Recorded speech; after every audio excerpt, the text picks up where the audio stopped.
TV party tonight! What? TV party tonight! Oh, we got nothing better to do than watch TV and have a couple of brews. Don't want to talk about anything else! We don't want to know. We're dedicated, yes. To our favorite shows! Oh, my circuit! Everybody loves Hypnotoad. Scary dog! Pearson and Blurnsville. Futurama! Good evening. You are listening to a Radulich Broadcasting premiere podcast TV party tonight. I'm your host, the mandated reporter, and frankly, I'm mortified, Mr. Mark Radulich. And tonight, we are continuing our walk from the corner to the deuce. We are surveying the great works of David Simon.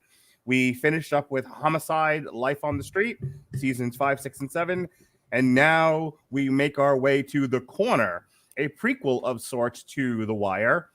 The Corner was a 2000 HBO drama television miniseries based on the nonfiction book The Corner, A Year in the Life of an Inner City Neighborhood, written in 1997 by David Simon and Ed Burns, who would go on to work on The Wire.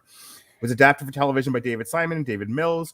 It premiered on HBO in the U.S. on April 16, 2000, and concluded its 6-part run May 21st of 2000. The series was released on DVD July 22nd of 2003. It won the Primetime Emmy Award for Outstanding Miniseries in 2000, as it should have. The Corner chronicles the life of a family living in poverty amid the open-air drug markets of West Baltimore. The Corner is the junction of West Fayette Street and North Monroe Street on U.S. Route 1. And joining me on this journey, as he has for the last 3 episodes of Homicide, walking with me arm in arm, hand in hand, is my brother from another mother, Jesse Starcher. How do you do, sir? That is me, Mark Radulich. My goodness. Well, I think we're about to hit one of the most depressing parts of this journey.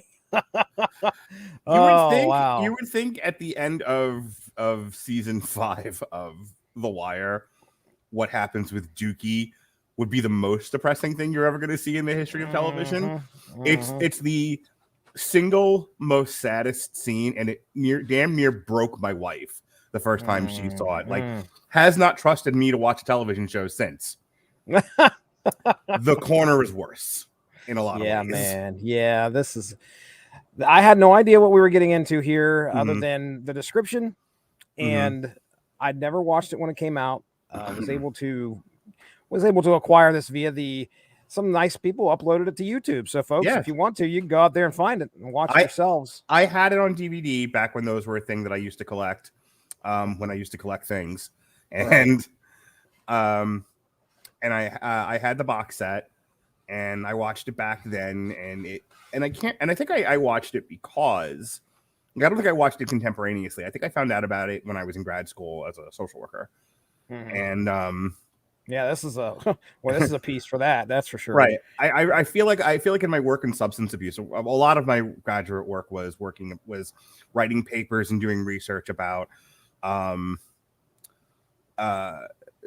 drug legalization, harm reduction models of treatment, to where we make drugs available to people, but in controlled environments so that people aren't ODing left and right.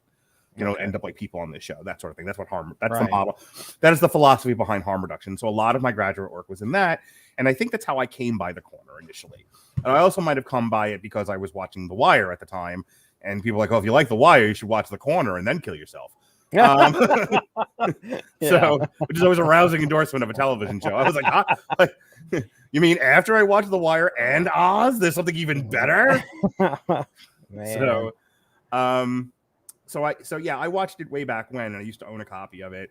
And as you said, I hadn't watched it in years. I just rewatched it in preparation for this show, and all 6 episodes are uploaded in their entirety on YouTube for free. So when you're done listening to this review and you're like, well, this sounds like a rousing good time. These guys really sold me on this show. I can't wait to watch. I'm going to watch Star Trek Discovery, and I'm going to watch Star Trek Strange New Worlds, and then I'm going to watch The Corner. Don't cap this off. Don't cap your night off with this one. I'll tell you that much. Don't watch this in a bad mood. So when we decided we were going to go through all the great works of David Simon, And I told you, like I had hipped you to The Wire even well before that, and you had started a watch of it, and then you stopped because we were doing this. And I told you about The Corner. What were your thoughts? Like when I was like, Jesse, this is gonna be bad. Like this is a rough show to watch, and you were like, Radulich, I'll be fine. You'll be fine. Yeah. Well, I mean, I kind of assumed what we were going to be getting. Obviously, the spin on it was we were going to be spending time with a family who was going through the inner city drug happenings, just like you read there, how these people are dealing with drugs, involved in being addicts, dealing drugs. So was I expecting it to be as hard hitting and as real as it was? No. Mm-hmm. There's absolutely no way I was prepared for what I was getting in this because I was used to The Wire. I was used to some of the humor. This is, and granted, The Wire's not full of humor, but there's some in there. Sure. This to me feels devoid of that. I don't recall. Maybe there are one or two situations where I was going to laugh in the corner, but it wasn't like these were all fun. The kid who plays Sindor, the first couple of times he like grabs a sandwich out of someone's hand, and like no snatch back. Yeah, that's kind of funny. When he does it when they're beating him to death because he stole drugs and he yells no snatch back, it isn't funny anymore, Jesse. No, it's not being funny. Nothing is funny in this show. No. So yeah, there was going into this, I was expecting it to be, I guess, a little less real than what we got. And that's kind of an assumption I probably should have never made because of the the subject matter that we're getting in here. And it's treated well. I mean, it's treated with a lot of realism and a lot of heavy hitting facts that a lot of people that, I grew up in Appalachia, we may have, I'm not in big city, anywhere near a really big city. I'm sure as they say, I think every city has a corner, but I can tell you that I've been lucky enough not to be at least exposed to something as bad as this. So you and me are just gonna have like a loosey-goosey conversation here about this show. Fine with me. Two friends talking. But I want to come back to what you said there about that line about every city has a corner. This show is ripe with poignant lines. I sent you one of them. I posted. It's funny. I was complaining to my wife about this. I posted two things on Facebook back to back. One was a snapshot I took of one of the dope fiends who ends up playing what's his face, the detective in The Wire, the elder one. His name is escaping me. Clark. The actor's name is Clark Peters, and Charles S. Dutton, the framing device for the show is that it's done almost documentary style, and Charles S. Dutton is like filming a documentary about this family and about the drug scene in Baltimore. And so in the episodes start off with a one-on-one with Charles S. Dutton, and then it kind of just goes into the action of the episode, and then it ends with another face-to-face interview. And in this one episode, he's interviewing Clark Peters about Gary, who is played by T.K. Carter, who was in like everything, by the way. Punky Brewster. Yes, I think he was also in Sister. I have to go back and look, but he's been in a bunch of stuff. And the show talks about one of the things the show talks about, and there's a lot of this in the first episode because it deals mostly with Gary, and that is how Gary was a smart kid who worked hard and pulled himself by, it was the very nature of the conservative American story. Born in poverty, picked himself up by his own bootstraps and became a rousing success. So then how did he become a dope fiend? Yeah. And that's the question that's asked. And Clark Peters says, Gary gave so much away and so little of it came back. And you could tell that there was a deep hurt within him that, and I'll come back to this, but, when his wife, can't get away from drugs and everybody is into drugs around him and none of his accomplishments are appreciated or, he feels no love for all the great things that he's done and for all that he's done for other people. And then he's like, well, what else is there but to do drugs? Right. And through drugs, he loses everything, including his dignity and self-respect. Yeah.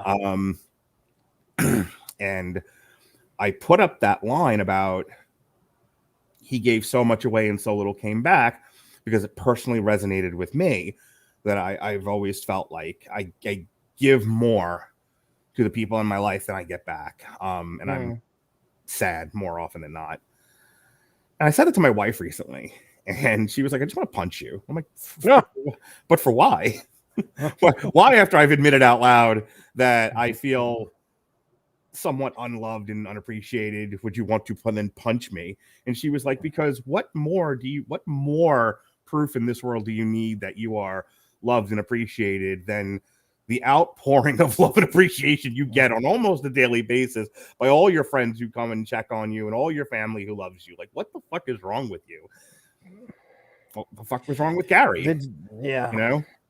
What is wrong with any one of us who, struggles uphill with life?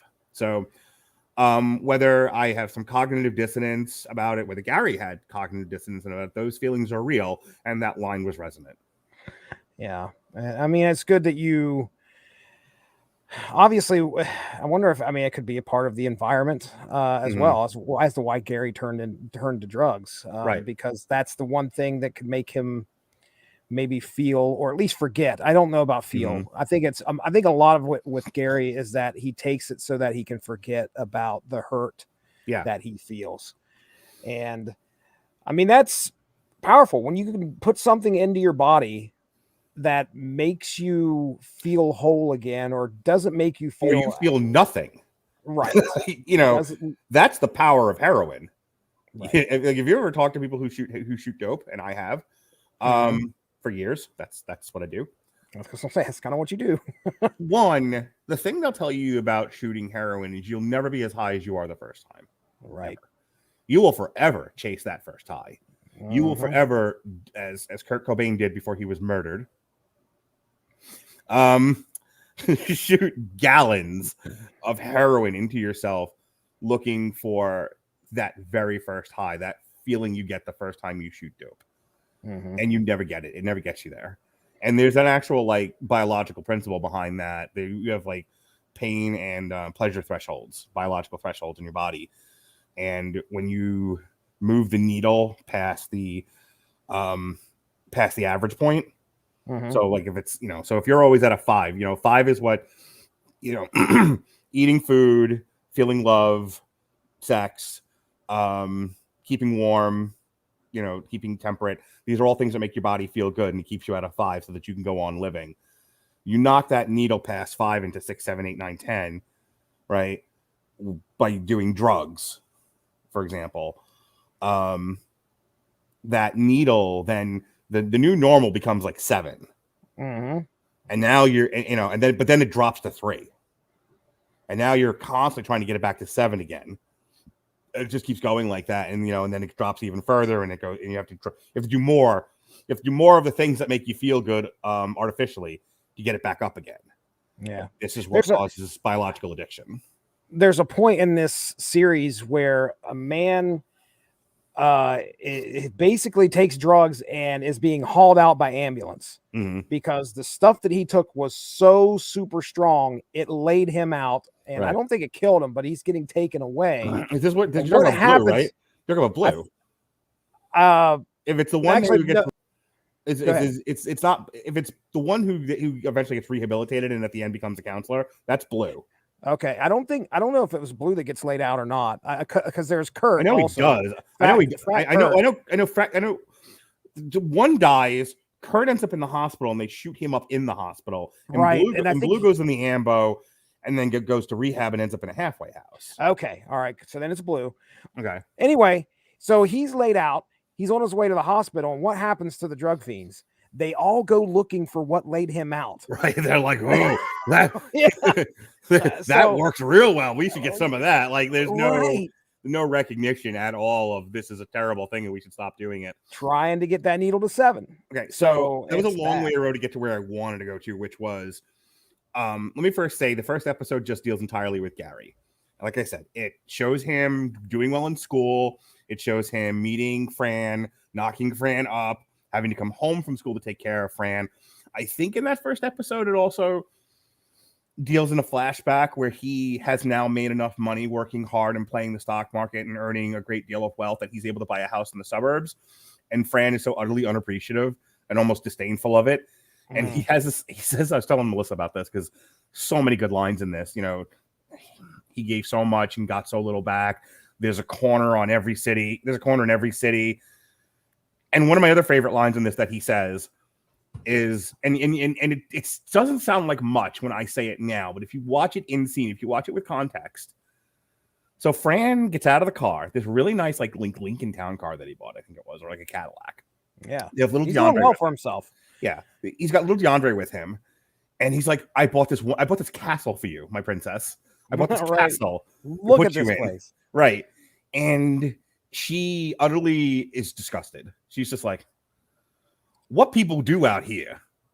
And he looks at her. Subtext is key. And I talk about this with movie craft. Performance isn't the key. The art of performance is in the subtlety. The look on TK Carter's face when she's like, what people do out here? Like, bitch, I want to punch you in your larynx. Okay? Straight up in your neck. And she doesn't know. And he doesn't know. And he says, dripping with like restraint and hatred, oh, you want to know where the party at? Like, motherfucker, I have bought you a house. I have gotten you out of poverty. I've given you everything. I've only asked that you be a loyal wife and mother, and you can't even do that without being a dick. Like, you want to know where the party at? Right. It's like, oh, God. You just couldn't. Right there. I mean, it was obvious that this relationship was going to be struggling for quite a while. It was like perpetually in struggles. Yeah, I mean, and that's not, that's nowhere near rock bottom for these people. No. And yeah, that's says a lot about Fran's character. And poor Gary has to put up with that. They really were. I mean, he was really doing well for himself. He was doing well for his family, and it just goes off the rails. When you promising future, go ahead. When you were asking yourself, what is it about drugs you love so much more than me? That's tragic. That is really sad. I'm going to skip ahead because we need to talk about the other 5 episodes here. But structurally, the first episode deals with Gary. It's Gary's blues. Then it's DeAndre's blues, and DeAndre is their son. Then it's Fran's blues. Then it's Dope Fiend blues. Then Corner Boy blues. And then the final episode is Everyman blues. And just kind of finishing up with Gary, and then we'll just go in order. We'll move on to DeAndre and then Fran.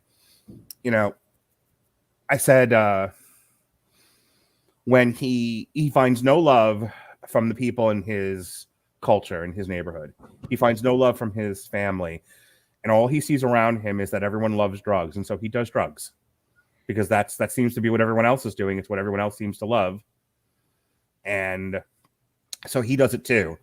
And he's like, well, maybe if and who hasn't been there where you think to yourself, well, maybe I'll just do what everyone else is doing and then they'll love me too. At least then I'll feel a part of something. Right. Oh. And then and we have to talk about this. He becomes a dope fiend. He starts running around with Ronnie, and Ronnie utterly manipulates him. Oh, that is my first note about Ronnie is how manipulative she is. Yeah, she uses drugs to her advantage to get him to do what she wants him to do. Right. She rips him off of drugs. She gives him like powder or some shit.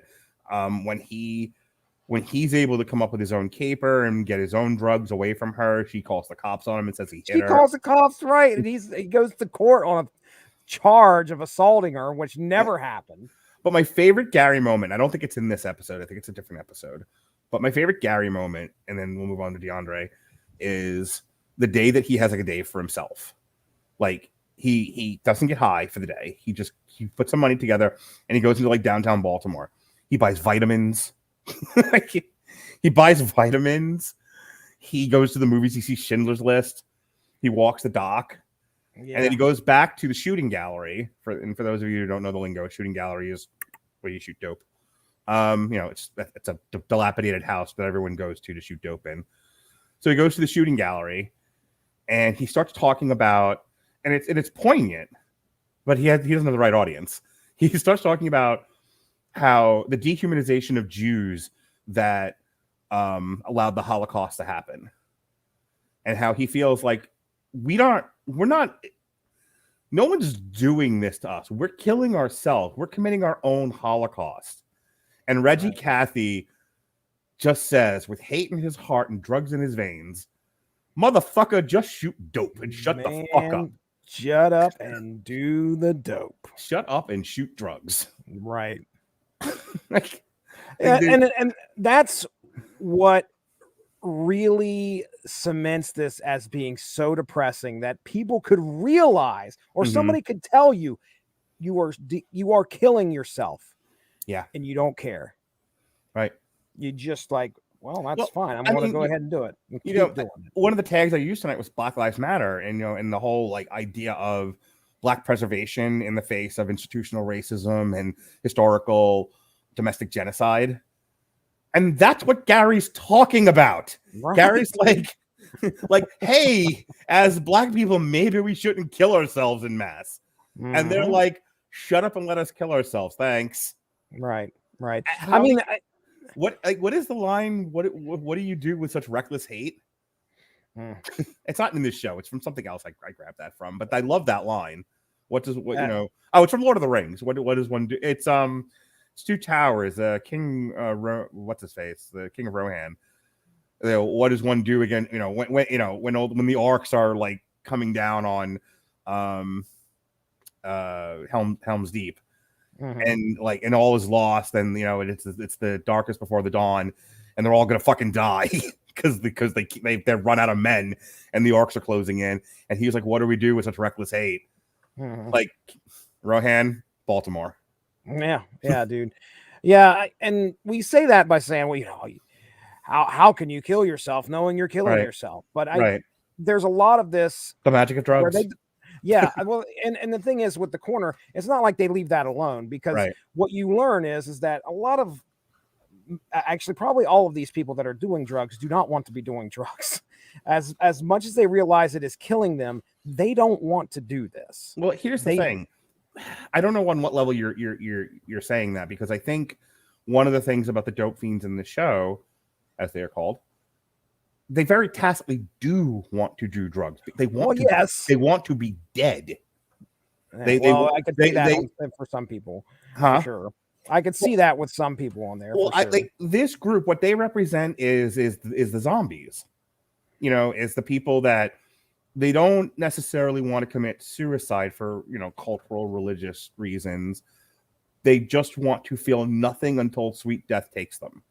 Mm-hmm. The pain and trauma and psychological dysfunction, the generational poverty, the generational institutional racism that has weighed down on these people and made them what they are, has become so much to bear that, short of directly killing themselves, they'd rather just go through life as numb as possible. They absolutely want to do drugs. And part of it is also biological addiction. That's why I started to talk to you about what I did before, about once you start shooting dope, your life becomes about shooting dope. It's about hustling and doing what you can to make the $20 to buy the bag of dope and shooting it as soon as possible.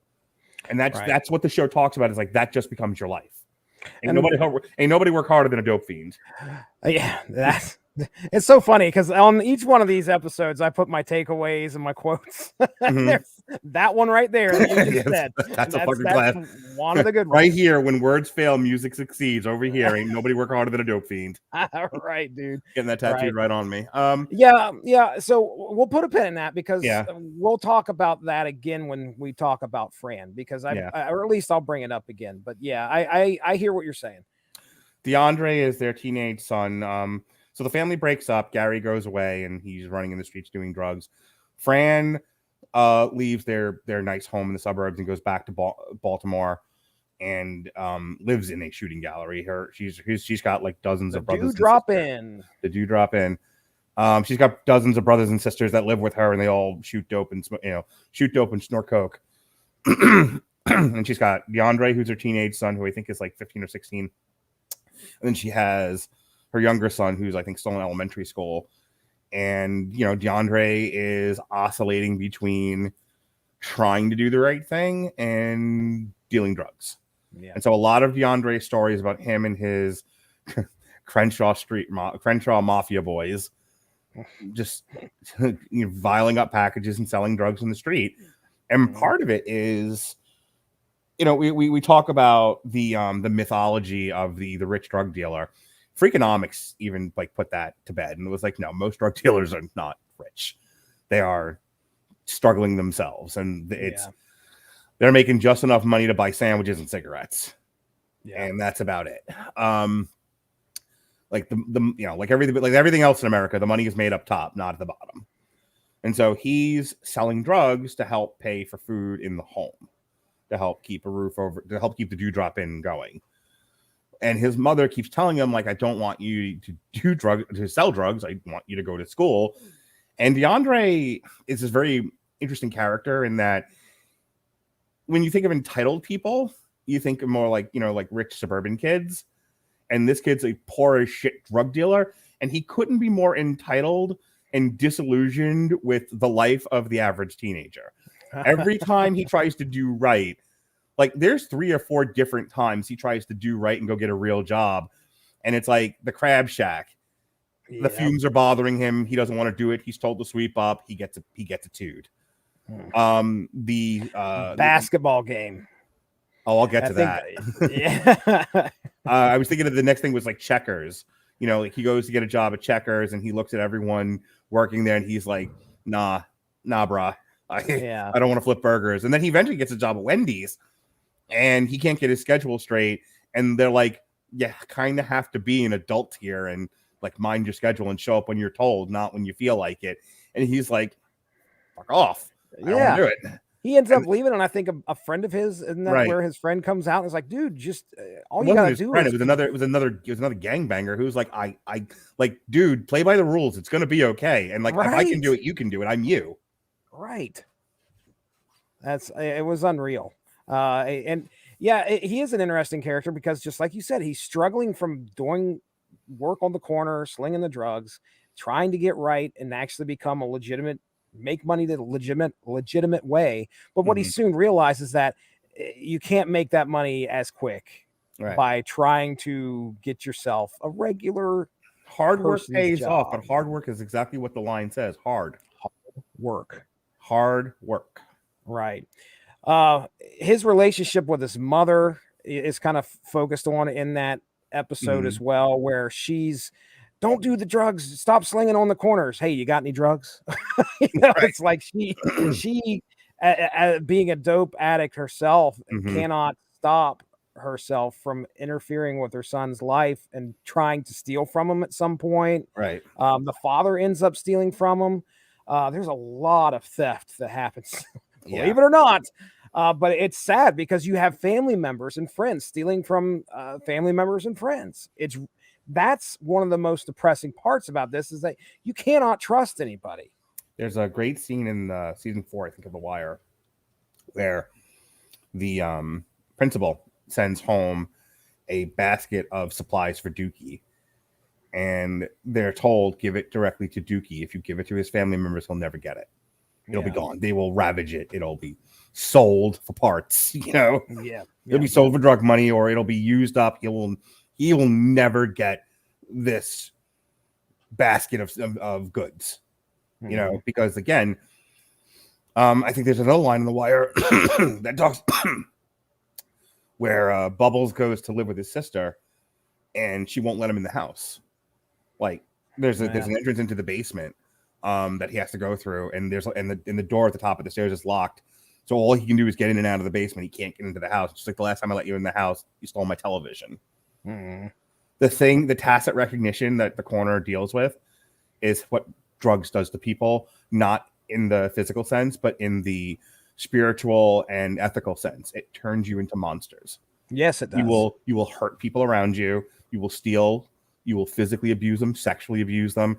You will do things to yourself and others that you would never do if you were sober. Right. That's what again.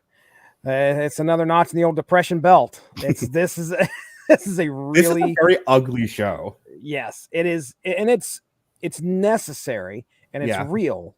Yeah, but you learn a lot of what drugs can do to just a neighborhood. Did you find DeAndre likable? Like, did you empathize with him at all? Because I struggle with him. I struggle with him because of the entitlement. I sympathize with him because of the situation he's in. He's like third or fourth generation, like part of a drug family. Right.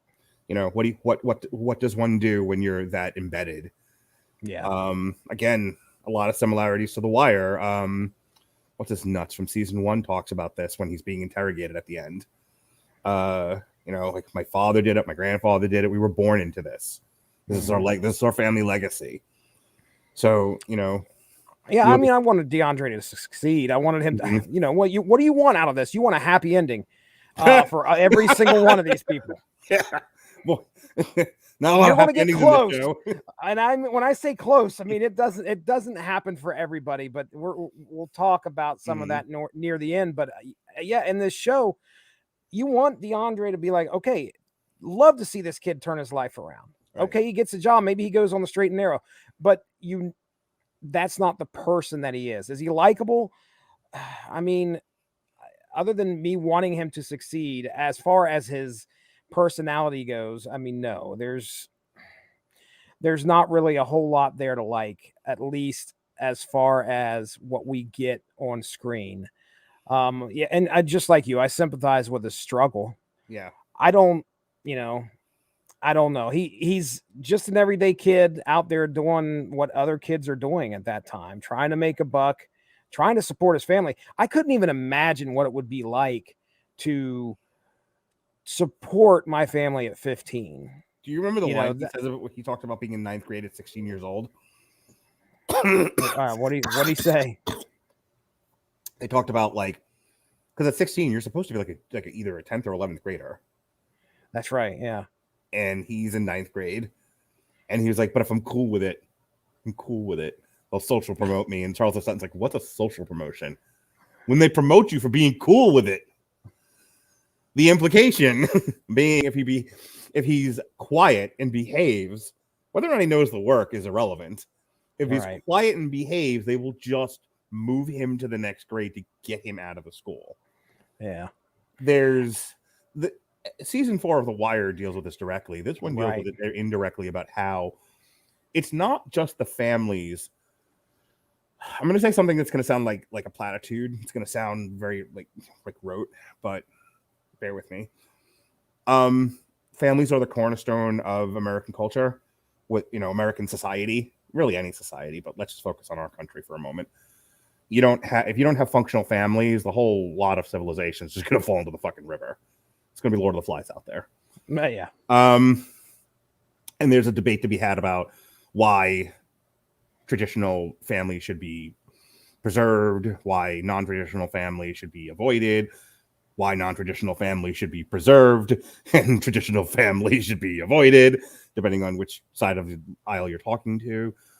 But the reason that there's that debate is because without any kind of family structure, you just have feral people living in the streets, killing each other, taking from each other. And so I bring that up because what the corner points to somewhat indirectly is how not only are the family structures in Baltimore have eroded, and you have this near feral society that's developed, but how the schools can't function either. These are supposed to be places where you educate people so that they can become functional citizens, and they become warehouses for bodies until those bodies opt to walk the fuck out. And that's what he's talking about. The corner says so much with so very little. They promote people being cool with it. That one line tells you everything you need to know about Baltimore school systems. Right. Have you had a chance to listen to any of The Wire at 20 yet? The podcast? I have not. Okay. This last episode was about season 4. And they talk about a lot of what you're talking about there. Specifically, they were drawing off of I want to say it was I think Prez's wife was actually a substitute teacher. So the guy who played Prez, his wife was a substitute who worked in Baltimore, and she would come home and cry herself to sleep at night because of how dysfunctional that whole school system was. And I can't even remember if it was David Simon that was talking about it. Melissa's whole career was in Title I schools. And right. Yeah, I remember you telling me that. You know, she works in a halfway decent school now, but for the first couple of years that we were married, she worked in 2 different Title I schools that were predominantly African American, and she did a lot of crying. There was a lot of heartache about you can't even get to first base in terms of appropriate education for these kids when everything at home is so disruptive. Right. Yeah, it's sad. It really is sad, and just gotta just be cool with it, I guess. Promote me if I'm cool with it. I want to, before we move on to Fran, I just want to talk about his relationship with Rika. I like Rika. Yeah. Rika's a fun character. So Rika gets pregnant, and there's a really great like game of telephone that happens where she's like, I need like $200 for an abortion. Yeah. Like, I need $200 for an abortion. That's, you know, it's like they don't charge you for an abortion at Planned Parenthood. Right. But this stupid motherfucker don't know that. No clue. So and then go ahead. I was gonna say, and then it balloons. And then Fran calls Scoogie, who's the clean brother. Like DeAndre goes to his mom. He's like, I need $400 for an abortion. And then Fran goes to Scoogie, I need $600 so that Rika can get into fucking scumbags. Right. But Rika's a fun character. So she's this little like 14-year-old girl that he's banging. Yeah, man, oh man. Yeah, can you imagine? Like you had a 14-year-old girl once upon a time. I did. I will have a 14-year-old girl in a few years. She's 11. I can't. Can you imagine like your kid being Rika? No, just running in the streets with drug dealers. Do you think that I was oblivious to that while watching The Corner? No, I was not. Every single moment that happens in here, I'm fearful for my own kid's future because there's a lot of things in here that make you go, oh my gosh, I never want to be in this situation. And you realize how easy it could be to be in that situation. Right. And Rika's situation, a 14-year-old pregnant at 14. And here's the thing, like you live in rural-ish Ohio. Yeah. Like suburban Ohio, but like rural-ish. Like you're not living in like the big city. No. You know how easy it is to go out your front door right now and go get drugs? You really want them that bad? I know where to go. Do you? They call it the West Side, sir. I live in a suburb of Tampa, city of Tampa. I live in Eastern Hillsborough County. For those of you that want to come rob me, and the address? It's listed on my license, my social work license. Actually, it's not. My place of business is not that stupid. But it's not hard to find me. Is my point. We'll say, wow. I know exactly where to go to get drugs right now. Yeah. And granted, I work in the correctional system, but still, without having worked in the correctional system, I am well aware of where the drugs are. Yeah. It's that easy. It's that pervasive. That's what I'm saying. Like, you watch a show like The Corner and you're like, oof, I live in whatever the equivalent of near me. I live in Fishhawk Ranch. I live in the hoitiest of the toity neighborhoods, tall walls and gated communities and swimming pools and movie stars have drugs. Right. I live in Hunter's Green in North Tampa, the hoitiest of the toity, the richest of the rich, big 4 or 5 bedroom drugs in that neighborhood. Houses robbed in that neighborhood for drug money. Right. And that's so like, again, you watch DeAndre's story, you watch a show like The Corner, and it's like the way it's presented. Oh, well, that's just West Baltimore. No, it's not just West Baltimore. Is the point? Yeah, that's right. Yeah, it's you sit there and think, well, if I dodge that bullet, no, it's it just takes one day, one friend. That's the thing that scares me the most. Is like it didn't take Gary. It took a little bit of time to get to where he is, but it wasn't like he was protected from everything out there. It all happened to him, and he, Gary is where he's at. Fran is where he's at, and just how it started, that domino effect. Well, think about you and I as fathers and how over the 10-year span that we've been friends, how often you and I have confided to each other our frustrations with career, frustrations with children, frustrations with spouses, frustrations with what feels like an uphill struggle to just live your life. You know, the unfair nature of just living your life, and how, as I said at the top of the podcast, sometimes you feel like you've done everything you were supposed to do, everything society said you were supposed to do. You did everything right. And life is still not very fair.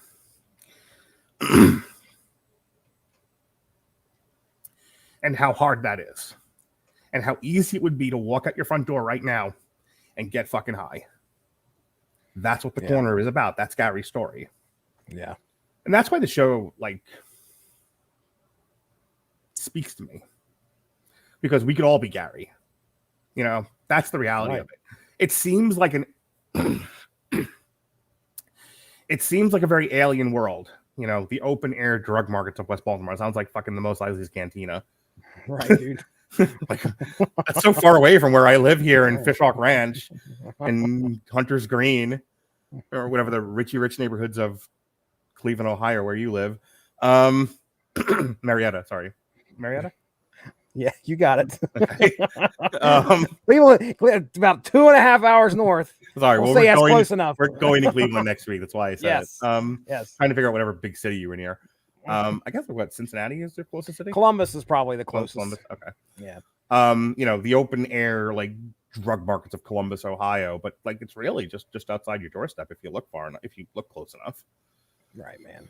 And how we have to, like, not to say that, you know, you and I are sitting here every day just like just Mindy fucking puts mustard on my bologna sandwich one more fucking time. I'm shooting dope.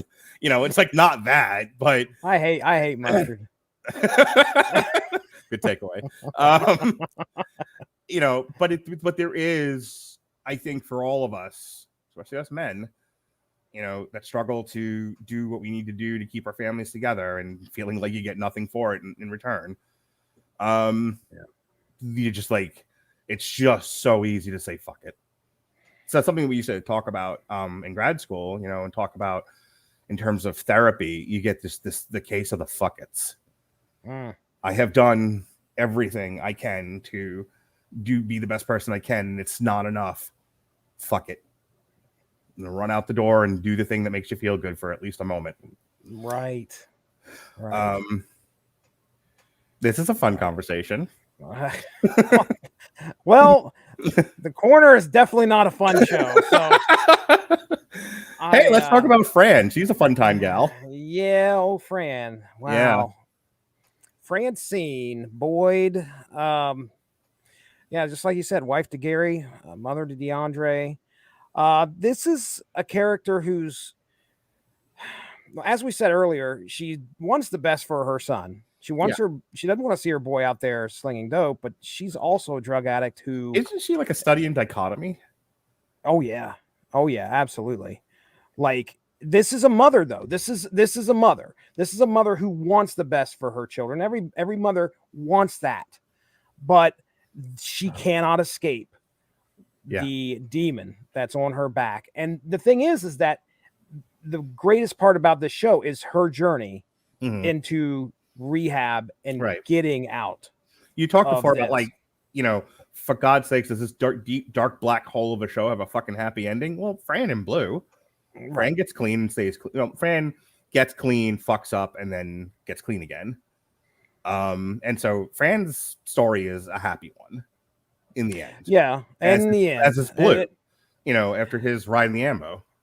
Right. Well, but the thing is that you have to experience with both of those characters as they are better. Watch all of their friends go through and watch them lose their friends. Yeah. Oh my God, Clark Peters! All my friends are dead. Oh God, dude, that's so bad. Yeah, and like, I hate to make a joke. First of all, if I don't start laughing, I'm gonna burst into tears again. And I really don't want to cry on a podcast again.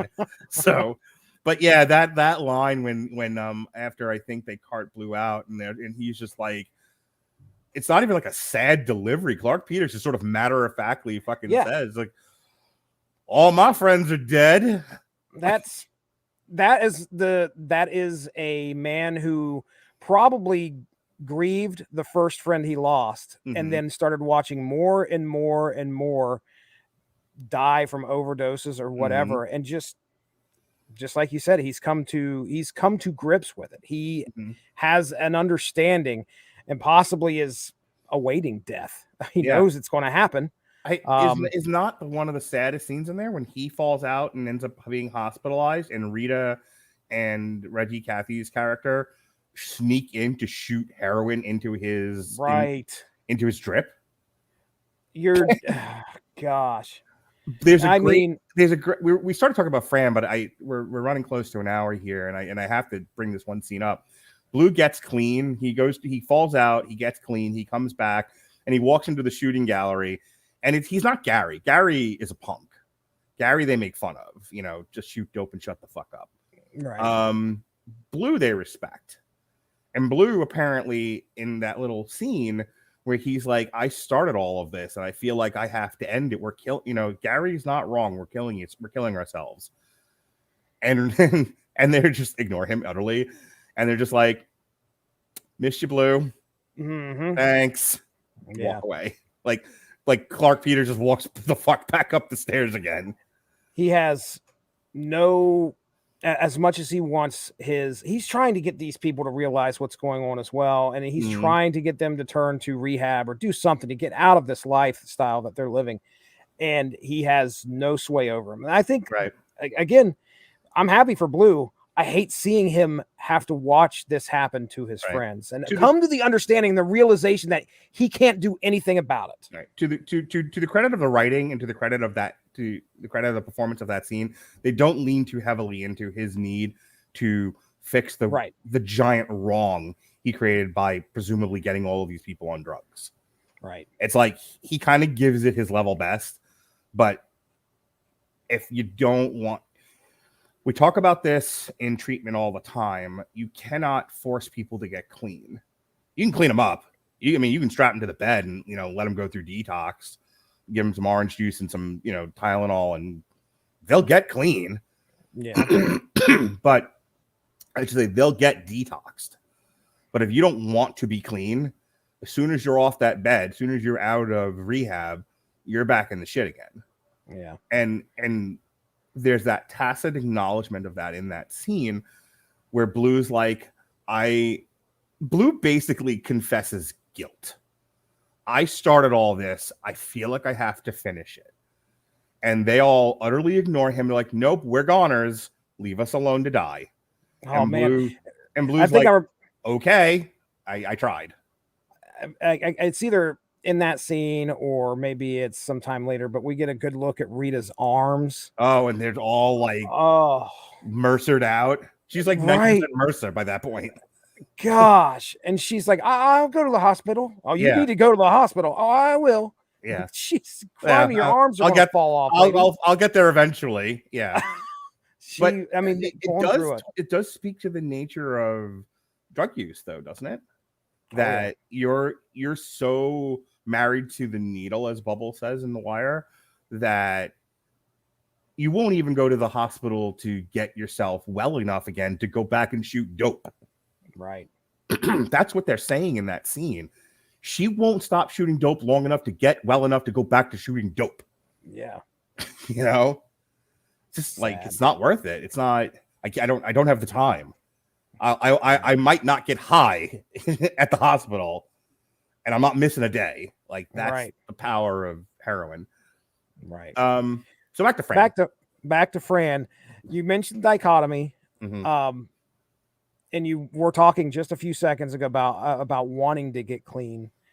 And I've heard of this happening, and they, I think, do a great job of depicting it here in the corner where she's trying to get a bed to get into rehab. Yeah. And she's like, all right, I've got my bed.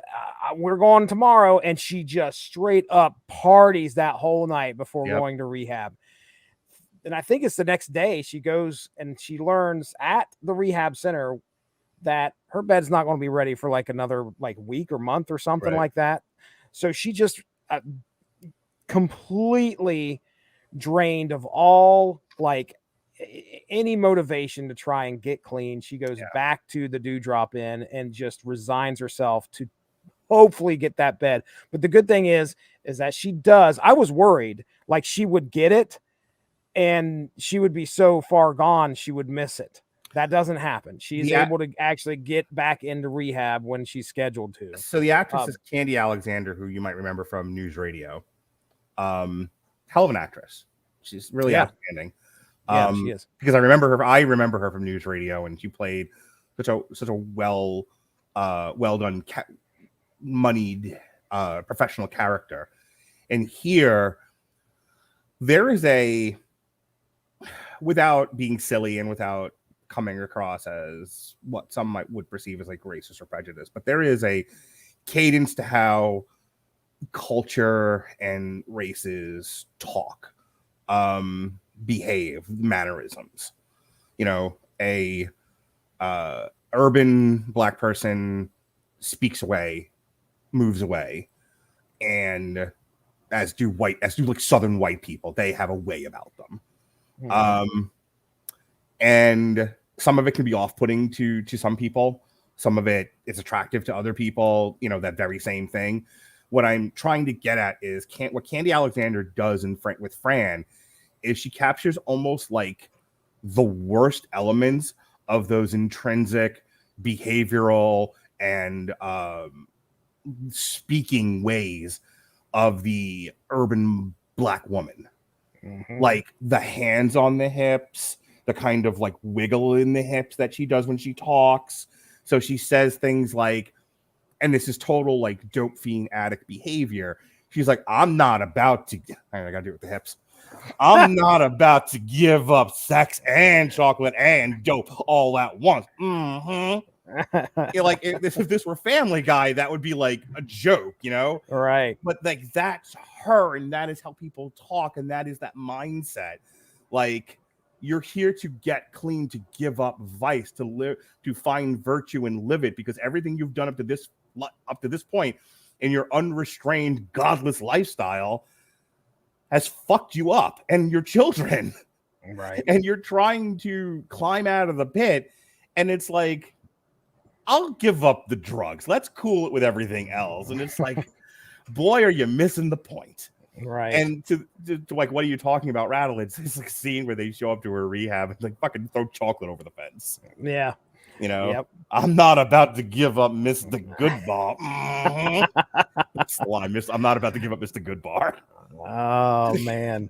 Again, Laura Linney, Fran. Fucking cold cocking bitch. Fucking soup bowls, man. Just one time inside the head. I'm not saying you should hit women, but Jesus Christ. Yeah. She's a raw character. Really is. She gets better. Yeah. She heads back to the Dewdrop Inn, to where I'm like, oh, man, you need to get out of that environment, which I think she soon realizes that's the case. Yeah. But what I really hated seeing for her was when she went back there, like her friends began to resent her sister. The one sister who plays what's his nuts' wife in The Wire. Lance Reddick's wife. Yeah. I know who you're talking about. Is her name Sherry in this or something like that? Or maybe I'm thinking of somebody else. But hang on, I'll find her. Keep talking. Best of luck. Because I think her name is Maria Broom, and she plays Lance Reddick's wife in The Wire. Who Lance Reddick is also in this. He plays a boyfriend. Yeah, he plays Fran's boyfriend in this. So anyway, she starts to resent the fact that Fran is gone on the straight and narrow. And again, you start to lose friends. These people want the best for their friends, but then again, they don't want to lose their friends. And I was gonna say, like there is an element of this of, as long as we're all shooting dope, it's all good. But if you try to better yourself, I'll tear you down. Look at the shit they give Scoogie. Yeah. Scoogie, who has a nice car and a house and everything, but but they fuck with Scoogie because Scoogie got out. You know, there's that element of, what do you think, you're better than us? Yeah.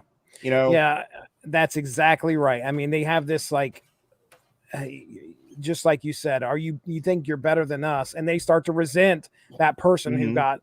But these people, I have no. If to me, it feels like if you were able to offer these people the opportunity, and I granted it'd be a magic touch, you'd never be able to tell that they were drug dealers. You touch them and they're cured of everything. They would take you up on that. Yeah. But the thing is that's not going to happen. So, you know why I don't do therapy anymore? Why I just do assessments in correctional institutions? That's kind of been my career.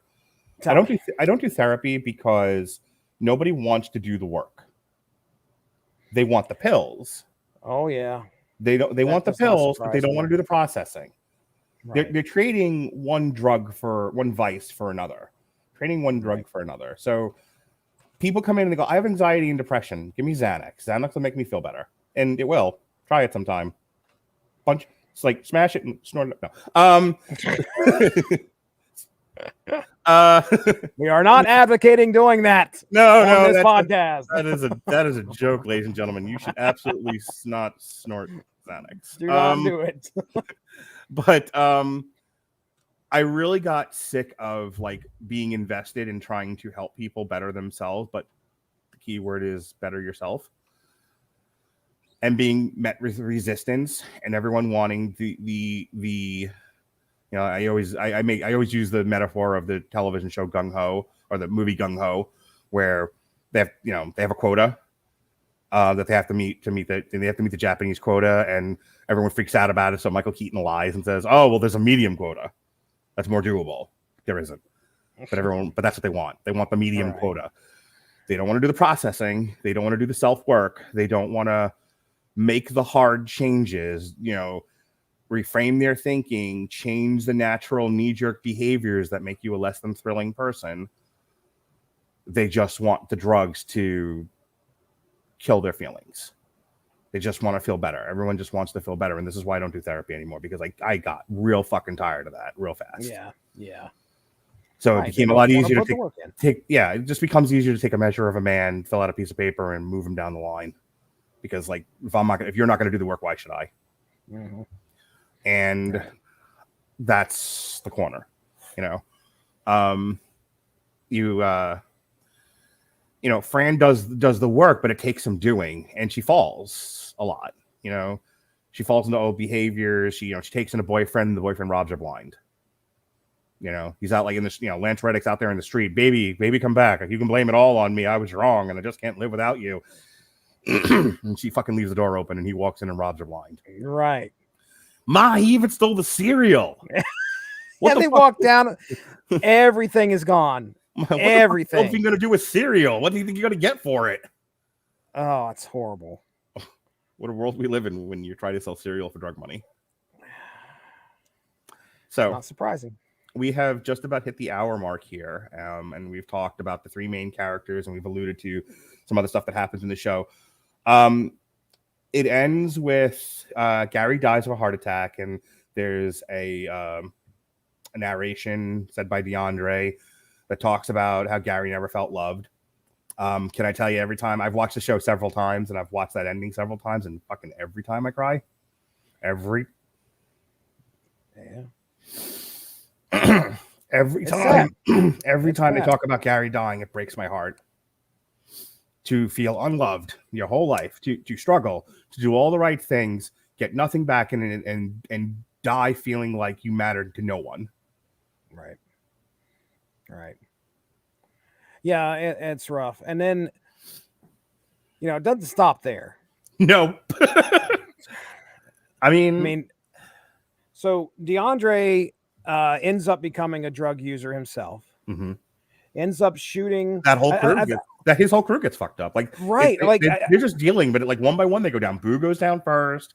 Then the guy that plays Sindor goes down. They all start fucking up, and they all start using.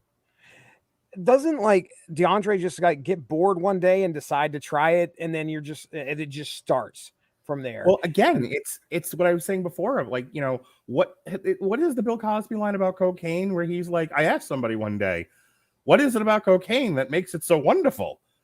And the guy goes, well, it intensifies your personality. Yes, but what if you're an asshole? Right. But I mean, you have drug users in your family, right? It's like somebody in your family, somebody in your family does drugs. And I know some people in my family that have used drugs. Struggled with drug addiction. And you give all this love, and you think you're giving love. I don't want to speak for people, but you think you're giving love. You think you're providing a nice family life for people, and people are in pain, and they do drugs, and people don't communicate the way we're communicating tonight. We're having a long form discussion about some pretty heavy stuff. People don't have fucking time for this. I probably the least listened to show we've ever done, because like nobody. Can't we talk about Thor? Can we talk about Thor: Love and Thunder again? This is not Tom and Jerry. No, this is not going to be. This is not going to be. This is not Five Finger Death Punch or Hell of a Boss. This is not Jesse Takes a BDSM quiz. No. People don't want to do this. This is very icky, But to link the DeAndre thing to the Gary thing to what I'm trying to get across is, when you know people who you think have everything they could possibly need to live a decent life, and they do drugs anyway, you ask the question that Gary asked and that DeAndre asks, and that is, what is it about this little vial of white dust that ruins people, that calls to them like the ring of doom? What is it about this vial that is so magnetic and so powerful that people are willing to sell out their families and their soul? People are willing to do unspeakable acts of evil to get it, to use it, to put it inside them. There's an idle curiosity there, Have you? I mean, not to be too deep into it, but have you ever just thought and wondered, like, Jesus, what does this feel like? Right. How good could this possibly be? Right, dude. Yeah, I mean, there's always that curiosity as to like, okay, what am I missing out on here? Missing out on. I must be missing out on something here. Everybody loves it. I've been in the room where people do cocaine, like literally, like it was. I could hear them sniffing it in the kitchen next to me, and I chose to not be in there because I did not want to do cocaine in my 20s. And, but there was definitely like a FOMO happening. Right. As my friends are all like doing blow in a kitchen in a condo in Queens, I'm like, why are they all in the kitchen shoving powder up their nose, and I'm out here on the couch fucking alone? Right. Why are they having all the fun and I'm sitting here like a loser? And I imagine your reticence or your reluctance to go in there is because you knew what it could do to you. Sure. And I'm sure at some point you probably were like, I don't want to end up like a drug addict. Yeah, I don't know. When I went my first semester of college, I went to the University of Pittsburgh, and I worked with a line cook. And the line cook said, I go home and smoke crack. And I'm like, well, you're fat and white and you're a line cook. How do you pull that off? Tell me your secrets, magician. Yeah, right. And he was like, because crack's not as addictive as everyone thinks it is. It's got a real ugly reputation, but everything in moderation. I go home, I smoke crack, I go to bed. Some people, they crawl inside that vial and they never get out. And some people can smoke a little vial of crack like you do. Right, dude. Get up, put your pants on, go to work. You see, wait, the corner is representative of exactly the opposite of I can smoke crack and I'll be just fine. That's not happening in the corner. That's not the tagline on the DVD cover. It's not. Smoke crack, go to work. All right. Nobody's doing that in the corner. I mean, the work, maybe if you want to say slinging or stealing. Right. Ripping copper fucking piping out of houses so that you can, dude. Smelt it down to buy $20 worth of heroin. Unbelievable. So I'm going to throw it to you. What do you got to say before we go? I know there was stuff you wanted to talk about before we got out of here tonight. Yeah. So I've got I think we've covered the characters really well here. Like I said, we learned that DeAndre, he ends up getting, but at the end of this, what's great is that Charles S. Dutton, is that his name? Yeah. brings the family together. The actual family that this is based on brings. Did you recognize DeAndre? DeAndre's brother Mozone's handler. Oh, okay, all right. No, yeah, I didn't. He brings them his Harpers and then the wrong paper. Oh, nice. He's like, did you bring me my Harpers? It's like, I got you. That's DeAndre.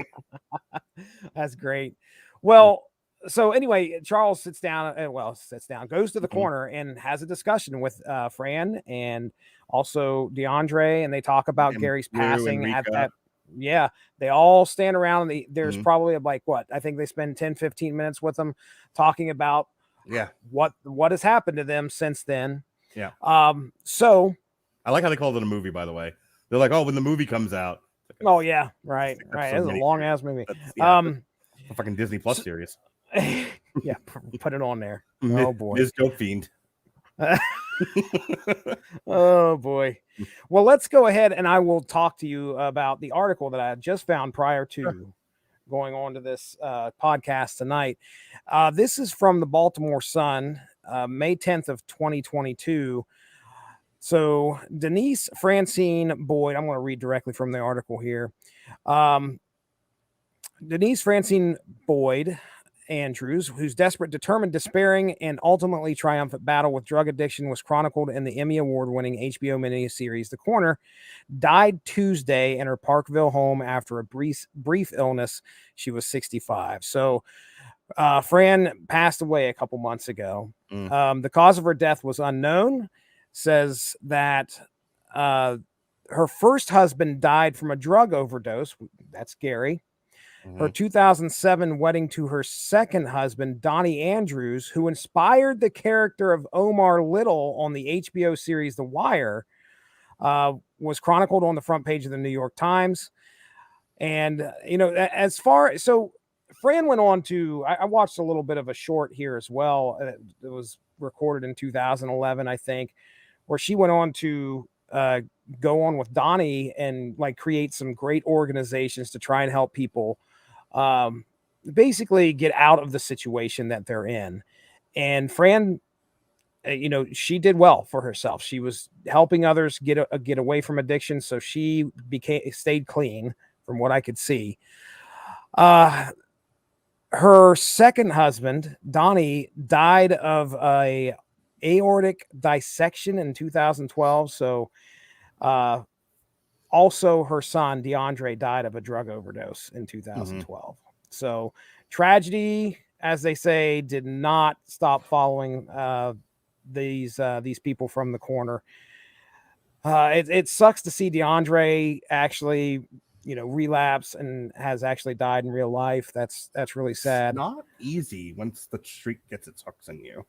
Right. Especially when you factor in generational trauma, institutional racism, and all the things that go into being an impoverished person of any race, not just the black race, but any race in this country.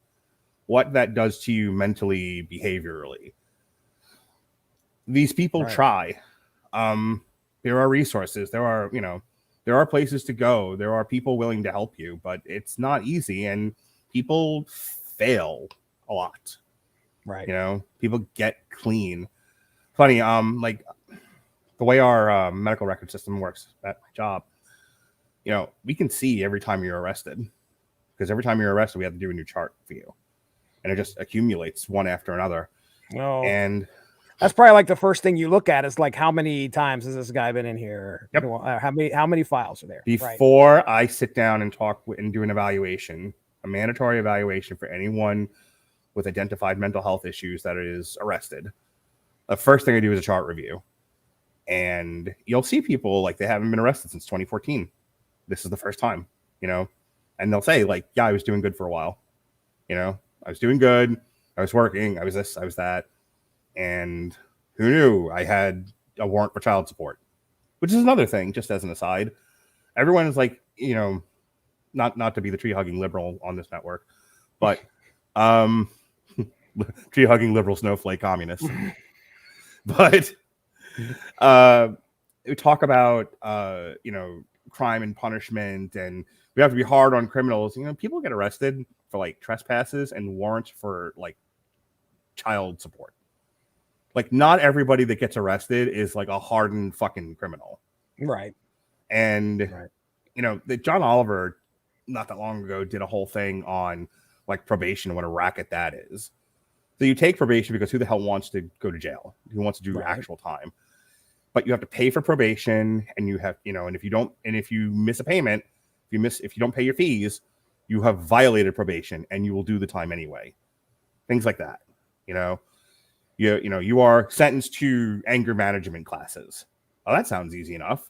That shit costs money.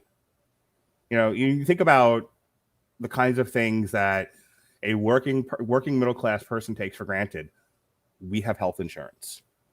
Many of us not great health insurance. That's a podcast for a different day. But we have health insurance, and so when things happen, we can go to a doctor. You know, I got the unnamed virus of unknown origin. Okay, here's some decongestants and some other stuff we can do for you to, you know, to get your fever down. What if you don't have health insurance? What do? You know, something happens. You have a fucking fever for 2 weeks, 100-degree fever for 2 weeks. Before your brain cooks, maybe you should go to the ER. Well, it's going to cost you thousands of dollars. Yeah, well, you're right. Going back to the anger management thing, it costs money, and if you have insurance, or you know, if you have like credit, or you have a way to pay for it, that's one thing, and you can get it dealt with, or you can pay for a lawyer and deal with it in some way. A lot of people get sentenced to that sort of stuff, and they don't have the money to pay for it, and then they violate, and they're back in jail anyway. It's not as black and white as people make it out to be. And so to go round this back to Fran and company and DeAndre, they might genuinely be trying.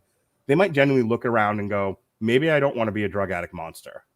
Maybe I want to be a good person, and I want to take care of my family and not be in jail all the time. And then they take that first step, and there's no support. There's nothing there.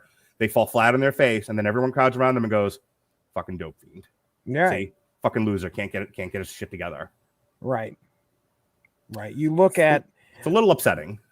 What you see at first, if I was just to walk on to this corner, the first thing that I'm going to see is the drugs. And if I see a dope fiend, the first thing I want to see about that person is the fact that they are addicted to drugs. Right. I'm not looking at anything that would be at least trying to figure out why they are the way they are. I'm just looking at that very first thing that I see. And I think that's what the corner does. It makes you understand that there's, on the surface, you see the one thing, but there's so much that's led up to what they've done. I want to say this before we end, before anything else is said. I want to put this out there. I made a joke before that this is probably not going to be like a very highly listened to episode of any one of my podcasts. You know, like the people who subscribe will hear it because they listen to everything, and that's I don't want to give away the number. I don't want to give away the store. You know, tell you how the magic is made. But it'll be whatever the average number is, and that's probably going to be it, if not nothing else. And our YouTube will probably be really, really low too, because this is not a popular thing that people are going to gravitate towards. I don't care. This is important to me. I've gotten really emotional on this show a couple times now. I have something I needed to say. I wanted to take the time to say it.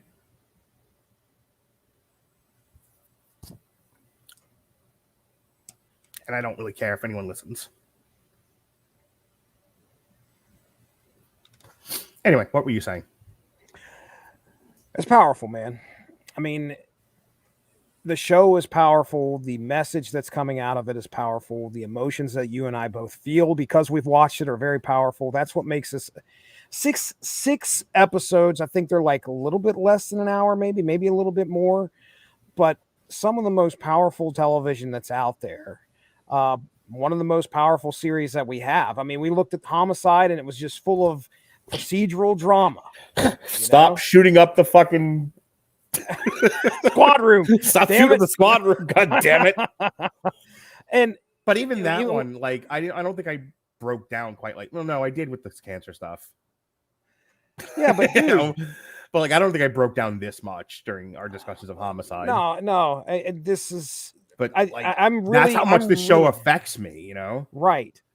I really wonder if there's going to be anything else that we're going to encounter that causes, our reaction to be this visceral to this to a David Simon production. Oh my God! Wait till we get to the Deuce, and you hear how emotional I get about porn. Oh boy!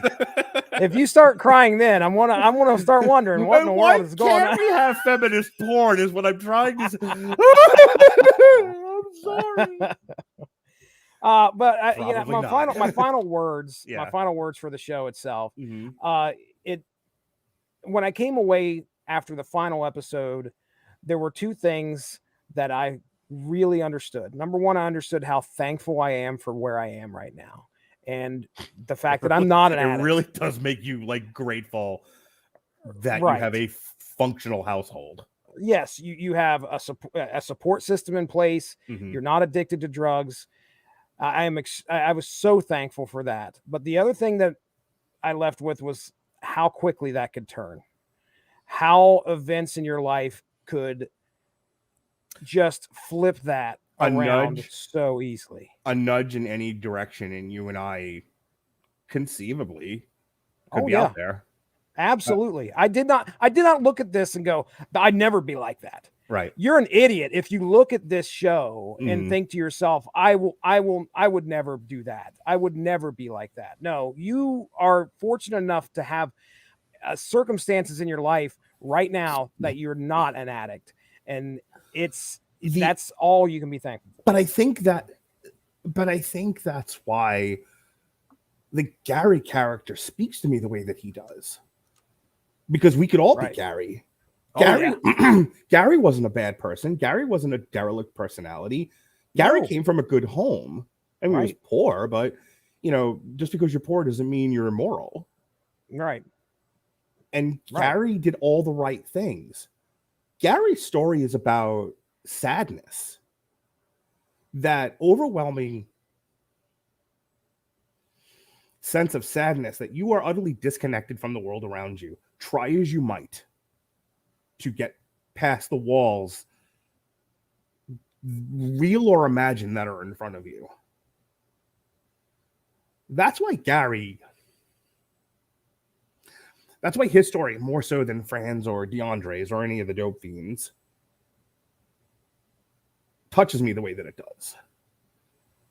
Because, like, Gary is like the looking glass. You look in, you see, like, that is the mirror universe that all of us, especially all of us men, could go down, Right. That is the loss of a job, the loss of a loved one, the fundamental change in structure of your family to the point where it becomes unbearable. And you just want the hurting to stop. I've known people who have had in their lives people who have struggled with drug addiction and have died. And it's very easy to take the 100-yard look away from them and say, well, don't do drugs. This is my issue with, like, the gun violence thing in this country. I brought this up in the chat, and I don't want to go on too much of a tangent here, but it's always, I don't get into the, like, mass shooting arguments with people anymore because it becomes a Trojan horse to discuss gun control. Oh, yeah. What's never discussed is what sadness, what anger, what dysfunction, what disconnection that person went through to arrive at the place of, well, everyone's going to die now. And that is the conversation that needs to be had about drug use. Not whether or not it should be legal or illegal. That's a discussion that has to be had at a policy level. But to round this back to where I started with Gary and just this last little 5 minutes that we've been talking is, can we just have a frank discussion about why we're all so sad? Why we're all so angry? why our grasp on the here and now is so fucking tenuous that shake some of us some more so than others. Not saying everybody, and I'm not saying how hard you have to shake us, but shake us and we start shooting dope, or we start shooting kids. Why are we like this? Why is it that bad? Right. These are the things that the corner makes me think about. And I'm sorry to the people who was like, why don't you talk about Stranger Things? Sorry. This is important. I am really, really tired of, let's put the important things to the side and let's just focus on things that make us happy. Yeah. I mean, there's time for that. I do it. Yeah, I watched Ms. Marvel too. I'm going to talk about that later in the week. I watched the stupid shit. But I feel like, why are we making more time for the stupid shit and less time for the corner when we're all living to one degree or another with the corner? Like, I watch the corner and I go, this could be anybody. Mm-hmm. And everyone around me goes, sure, but I don't want to think about that. Right. It's almost like you can relate that to what's happening in the corner. These people are doing drugs to escape. Mm-hmm. What are people doing watching, filling their lives with Stranger Things and Ms. Marvel? They're definitely escaping in some way. Sure. It's not as bad as shooting up. And I'm not trying to take that away from people. Believe me, watch fucking Ms. No. Marvel. I did. Fine. Yeah. That's fine. But the thing is that it's an escapism of some sort to not have to deal with the shit of the day. There was and you may have seen this, but when to put Stranger Things on point here, the very first episode of the 4th season had a disclaimer because there was a school shooting that recently had happened. And in the first episode, there is a shooting that happens that involves kids. So, as much as they wanted to escape something like that, you still have to think about it at some point. It's not as powerful as what we've been talking about earlier, but I think that it's important to understand that, these real events that are happening in the corner happen every single day. And we don't want to think about those things. We want to jump into other things, and we want to watch happy-go-lucky stuff on the Disney Plus channel, so we don't have to do that. That's the same thing as, it's what, at its base, what the people in the corner are trying to do. They're shooting up drugs so they really don't have to think about the real life situations. They have to think about, the sexual abuse that they suffered. Right. The inherent abuse of impoverishment. Mm-hmm. If you're black, the rejection of an entire country based on your skin color, and how, like the mass trauma that causes, mass generational trauma.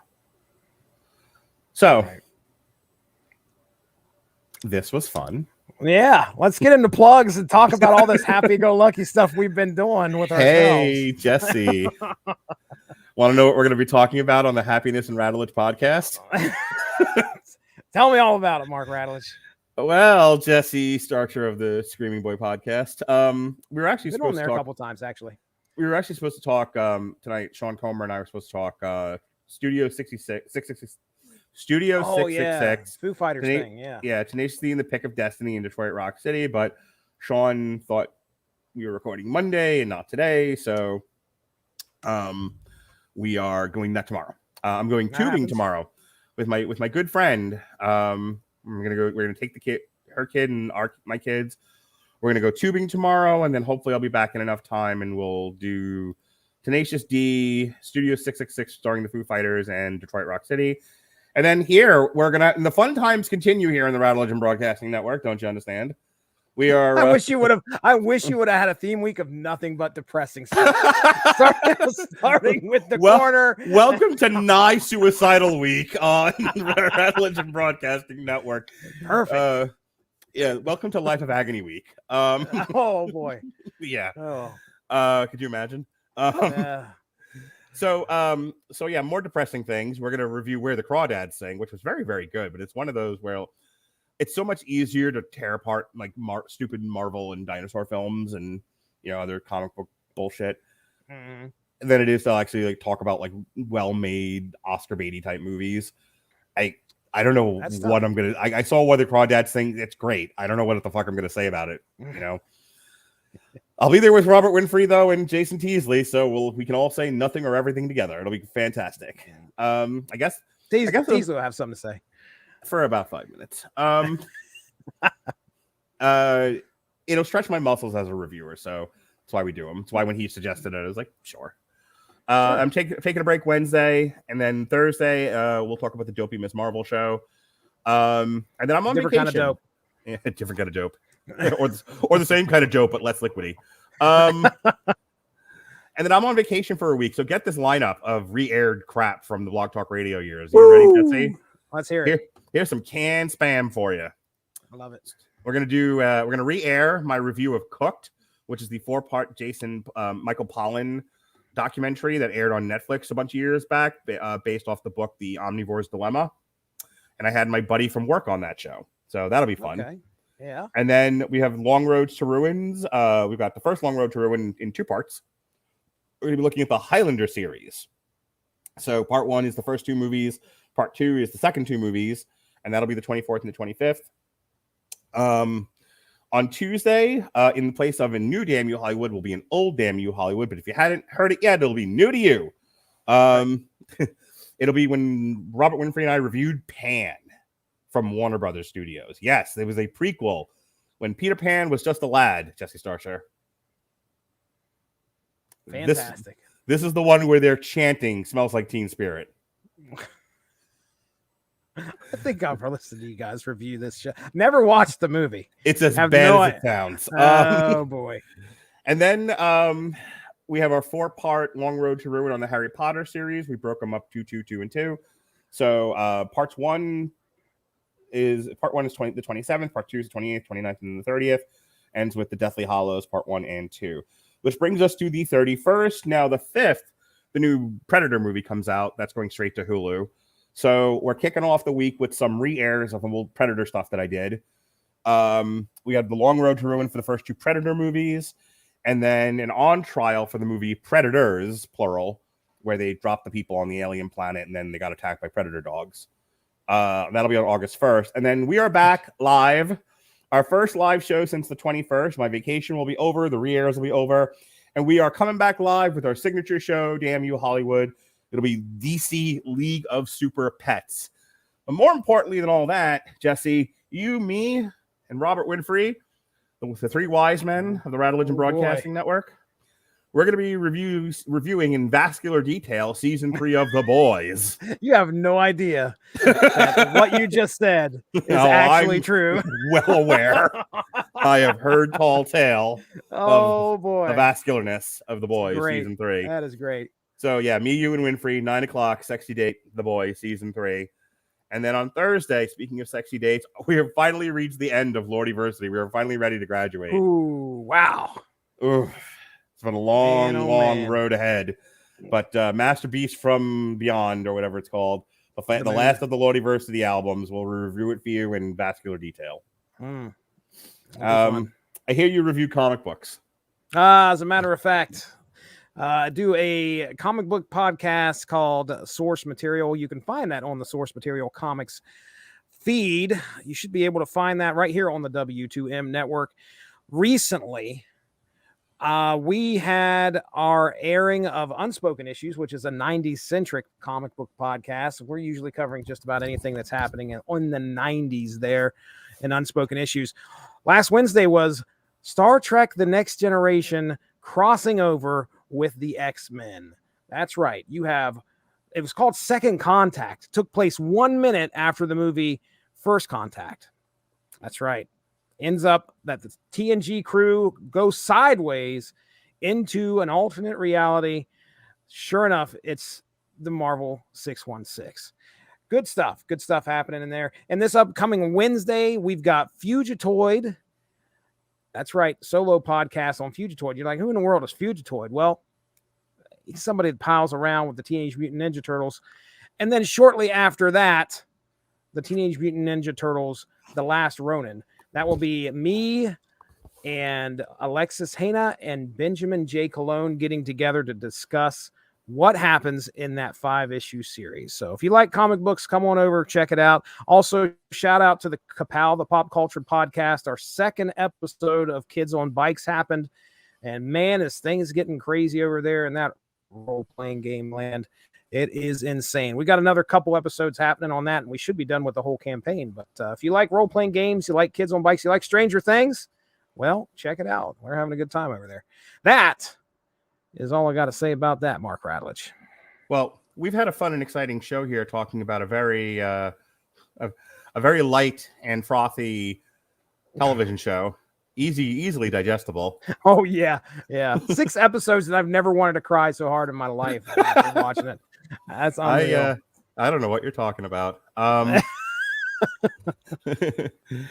So if you're like, well, I'm not quite suicidal just yet. Maybe Mark and Jesse can push me over the edge. Come back August 18th, and we'll talk The Wire season 1. Yeah.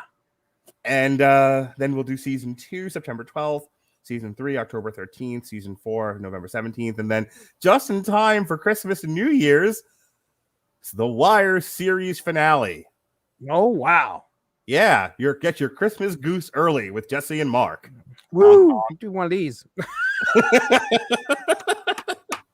I love how we both did that. That's great right there.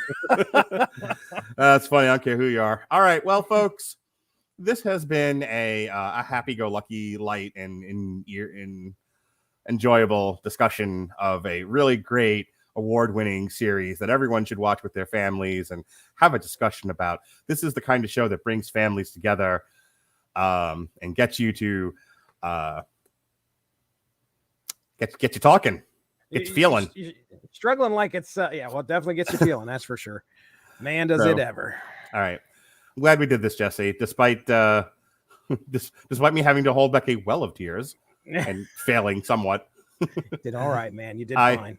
I am glad we spent an hour and a half talking about this show. It deserves more time, but I don't want to be here for 6 hours. So for Jesse Starcher, I'm Mark Radulich. That's David Simon, who brought you the sadness. Be well, be safe, and behave.